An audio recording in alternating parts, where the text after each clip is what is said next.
For your patience. We had to fix some technical difficulties on this beautiful but rainy Monday, January 22nd. Total privilege to be kicking off the year with you. We'll get started in a minute or two. Let's see who's going to join us live today.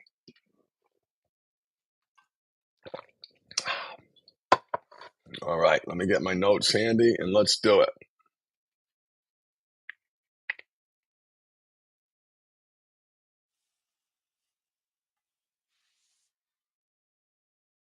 All right, who's ready to go? Ready? If you have any questions, don't hesitate. Put them in the chat. 3, 2, 1.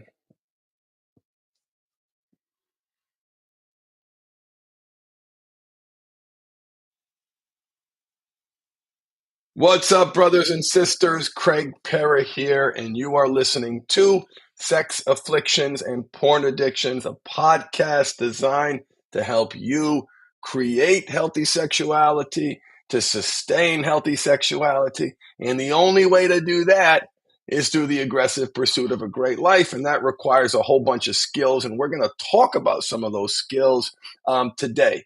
For our new guest, my name is Craig Pera. You can visit me on the web at mindfulhabithelp.com. And for the past 12 years, 12 years this January, we have been helping men break free and stay free from compulsive sexual behavior. It has been the literally greatest honor of my life. This is a privilege, you giving me your most precious resource of time. That is sacred. I want to honor that. So let's get right into 3 simple, practical, and effective ways to increase your self-control. For those of you joining me live, if you have any questions, put those in the chat, and I'm going to get to those either during my remarks or after. So please, please, please, would love to see you saying hi in the chat. So self-control. Another word for it is distress tolerance. If you Google distress tolerance, you will get a boatload of really great resources specific to dialectical behavior therapy. I'm looking right down there to my left at the Dialectical Behavior Therapy Skills Workbook. It is a great resource, and you will learn some of the practical distress tolerance mindfulness skills that I'm going to talk about now. Okay. Here is one of the most simplest, and it's not even an exercise. It's literally a way of life. So here's what I want. Let me tell you what it is, and then I'll explain it. So one way to increase your self-control is to practice active mindfulness. And what that means is simply that you pay attention to whatever it is you are doing. And it's not really something you practice. I mean, listen, it is definitely something you practice. So, for example, let's say you hate doing the dishes, or you hate cleaning the floor, or you hate cleaning the toilet. You can use that task as an opportunity to express gratitude. Because can you imagine the person living in poverty without a toilet, what they're experiencing, how blessed they would be to clean that toilet? So there's a way to there's a way to practice gratitude in the moment, but here's what you're doing when you're practicing active mindfulness. What you're doing is let's use the toilet as an example. You are focusing all of your energy, all of your attention onto that task, scrubbing the bowl, taking pride in your skill set, paying attention. See, because that's what you're doing. You're practicing paying attention. That's not that's living. That's it. Mission accomplished. You're paying attention. The problem is that our minds are bouncing in 50 different places. You add to that, to the distractions of technology. Oh my gosh, we are so easily distracted. So to make this simple, to practice active mindfulness in a simple way, pick a simple thing that you do. When you're walking, walk. Dishes, cleaning, brushing your teeth. Oh, that's a great way to practice active mindfulness. You know what one of my other favorite mindfulness games is? in and out mindfulness. We're going to talk about that in a second. So pay attention to whatever it is you are doing, turn that something into something special so you not only get the benefit of the practicing of the focus and paying attention, you've also incorporated a gratitude exercise in that you are practicing gratitude, doing something that you might not otherwise like to do, but because you have that perspective, you have that gratitude perspective. You're just not blowing smoke up your ass saying, oh, I love doing this because I'm supposed to love doing this. No, you feel it in the fiber of your being. So practice active mindfulness, pay attention to whatever it is you are doing, and you will see your self-control increase. That's step one. Step two, create mindful markers or anchors. And let me tell you what I mean by that. What I mean by that is take things that you do throughout the course of your day and make those things mindfulness. So before we were talking about maybe like doing a chore, right? So here's an example that I like to think of a mindful marker. A mindful marker is you pick periodic, specific tasks throughout the day where you are going to be present, where you are going to practice gratitude. And here's a great one. My favorite mindful marker is what I call in and out mindfulness.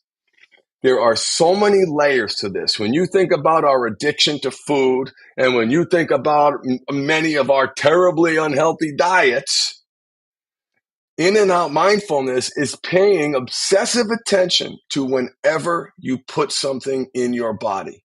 So, for example, I'm going to put water in my body right now. So, man, ending my day a little wound up. I want to take a breath. I want to feel my hands on the cup. And if you've got something around you, pick it up. Feel its weight. Put it out a little further and feel it get heavy.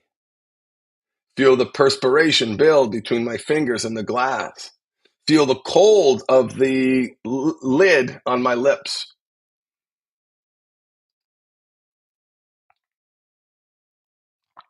Allow the water to sit in my mouth, to feel it as it goes down my throat. And if you're really dehydrated, you can feel your cells like absorbing all that water. And do the same thing while you're eating. You don't have to do it to the whole meal, but let's say 10 bites, 5 bites. If you can't do 5, do 4, do 3, do 2, 1 bite. Right? With this mindfulness stuff, we don't up the ante, we lower the bar. We lower the bar to get you, if you're focusing for 30 seconds, boom. If you can do 30, you can do 60. You can do 60, you can do 120. You start getting over a few minutes, you're able to resist the stress better. You've now created a mindfulness practice paying attention to what goes in your body.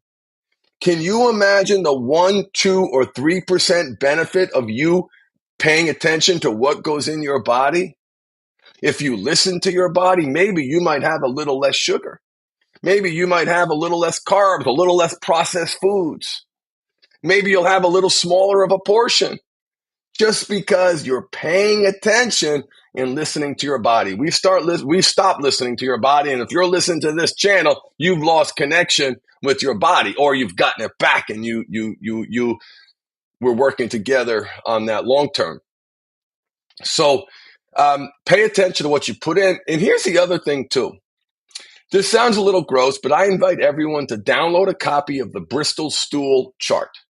Some of the best advice that I have ever given is to start paying attention to what your food looks like on the way out. People spend thousands of dollars for nutritionists and tests when all they have to do is look down and their bodies is telling them exactly how their body is reacting.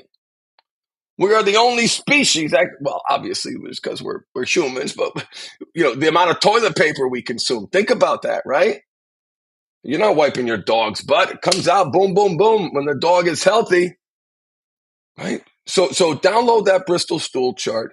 When you pay attention to when you urinate, if it's too yellow, that's telling you need water. Pay attention to the sensation, the noise, the standing there, looking at maybe a mirror. Like whatever you're doing, do it. Do it. Pay attention to what comes in, what comes out. Look for opportunities throughout the day to be mindful. And I promise you will find many, many, many, many, many. Create these mindful markers. And every time this happens, I'm going to pay attention. Every time that happens, I'm going to pay attention. Last but not least, one of my favorite pieces of advice regarding mindfulness, and that is your car is your training ground. In your car, you're typically alone, right? The only people you're yelling at is yourself.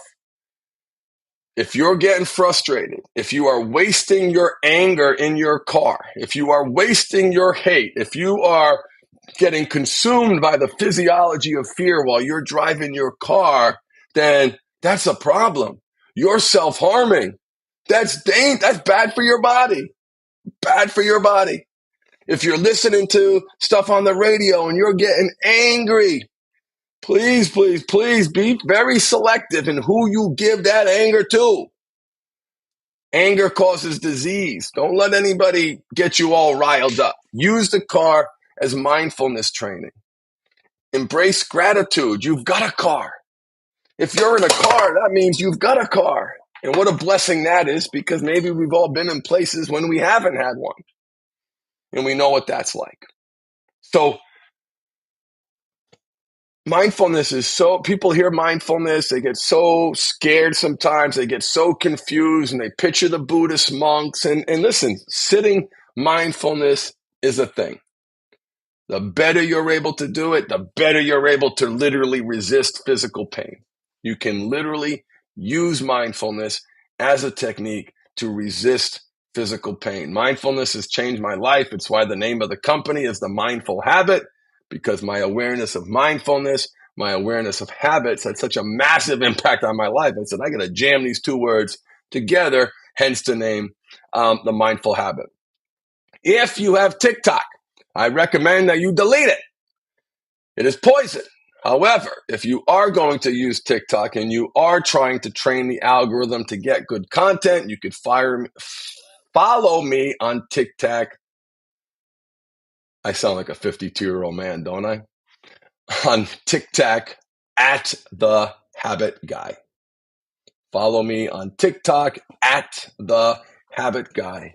And if you are struggling, this is not something you can do alone. The opposite of addiction isn't sobriety, it's connection. You need expertise. You need mentorship. You need structure. You need guidance on creating the systems that you need in order to be successful. So please, please, please visit the website, mindfulhabithelp.com, if you need help. And if you use the coupon code PODCAST, you get 36% off our core training program. Okay. So before we wrap up, I'm going to pause here and see if anybody has any questions in the chat. But before we go, and while I have your precious time and you're still listening, please, please, please start paying attention, AKA practicing mindfulness. And there's a lot of ways to do it, like I talked about. And if you jumped in early, go back and do it. I'd like to do a shout out to Rob, who's joining us live as he always does. What's up, brother? So nice to see you and so glad you are here. Rob is following me on Twitch, so find me on Twitch. Would love to connect, would love to have an engaging, dynamic live stream where we're asking questions, giving people feedback. So share this. And here's the other thing too, guys, we're using sex afflictions and porn addictions. We are going to be launching a whole other podcast, website. I don't know why we didn't think of this 12 years ago.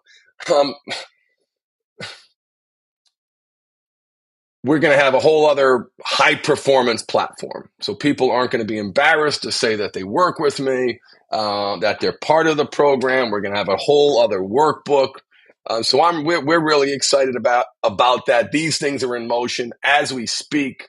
So I'm super pumped. So Nonetheless, this is Sex Afflictions and Porn Addictions. I am your host, Craig Pera.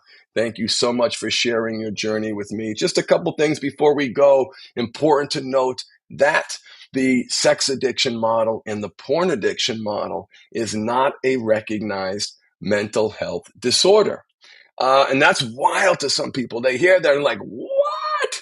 What do you mean the American Association for Sex Educators, Counselors, and Therapists, the leading and highest educated group of sex therapists, actually say the disease-based model, the one that many of you are using, is harmful? I'm not prepared to go that far, but where I am prepared to go is that it is harmful for some people, or it's not as effective as it could be for some people. And I'm going to be doing a broadcast on that. And I want to be clear, this isn't disparaging any other model. It's helping you understand a legitimate debate that counselors and therapists are having all over the world, what to call it, what to treat it. And there are a number of highly educated, highly trained professionals, particularly almost every single sex therapist. Like, what does that tell you? I heard a podcast recently by a sex therapist, Marty Klein, and he said this that I thought was interesting. He said, when someone washes their hands 100 times a day, we don't say that person is a hand washing addict. We say that that person has an obsessive compulsive problem, maybe OCD. The reason for that is because, well, why don't we just treat it as an addiction? Let's have meetings around it. Let's call them slips. Let's have chips. Well, because that wouldn't be the most effective way to address the underlying issues.